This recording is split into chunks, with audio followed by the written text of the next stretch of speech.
পরপর পরপর 3টে 4টে 5টা কোয়েশ্চেন পারছো না, হয়তো অঙ্ক করতে বসেছো, 1 নম্বর কোয়েশ্চেনটা পারলে না, তারপরের কোয়েশ্চেনটা উত্তর মিলল না, তারপরের কোয়েশ্চেনটা পারলে না, তারপরের কোয়েশ্চেনটা বুঝতে পারছো না।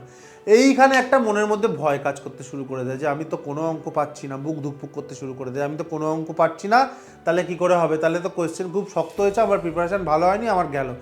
এই প্যানিক ফ্যাক্টরটা থেকে তোমাকে বেরোতে হবে। এটা যখনই বেরোবে তখনই বেরোতে পারবে যখন তুমি বাড়িতে প্রত্যেক দিন মক দেওয়া প্র্যাকটিস করবে আলাদা আলাদা জায়গা থেকে। তাহলে যখন তোমার এরকম সিচুয়েশন হবে, তোমাকে একটা জিনিস মাথায় রাখতে হবে যে 25টা অঙ্কের মধ্যে 3-4টে কোয়েশ্চেনই ম্যাক্সিমাম শক্ত দেবে, বাকি কোয়েশ্চেন সবাইকার করার জন্য দেবে। হয়তো প্রথম 4টে কোয়েশ্চেনই শক্ত পেয়ে গেছি, তখন তোমাকে কী করতে হবে, নিজের মাইন্ডকে ডাইভার্ট করতে হবে।